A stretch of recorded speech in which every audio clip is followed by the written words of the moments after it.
It's hard to take the practice thing.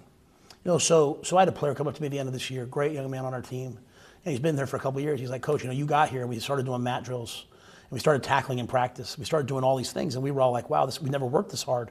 We're going to win. He's like, but we're 5-7 and 6-6. It's the same record. This was right after we lost to Iowa. He goes, this is the same. We're getting the same result with a different thing. And I understand that. I told him, I said, I completely understand. I said, but the only chance we have to get to a CFP team is to do what CFP teams do. And what most people do is they start trying to do it, and then they look around, they're like, hey, it's not really working, is it? No, it's not really working. And they quit, and they give up on their dream. The dream never gives up on you. I don't care if you're an actor. I don't care if you're in sports media. I don't care if you're a football coach, football player. The dream never gives up on you, but most people give up on their dreams.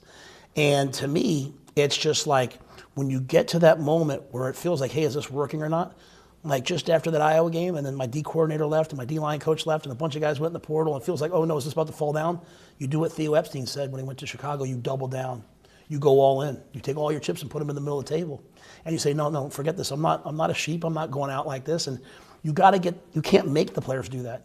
I have no problem explaining why to our players, but I can't justify. I can't be like, no, just trust me. Like, they've got to buy into it. And so nothing comes easy, because you know what? Ohio State is working hard. So for us to be working as hard as Ohio State, and they're already 3 levels ahead of us, we're going to be chasing them for a long time. We've got to be willing to do things that maybe they aren't. And I say that with respect to them, because I know Ryan's going to do everything. But like, you got to do things that are so uncomfortable to just have a chance. And when you have your chance, you can't blow it.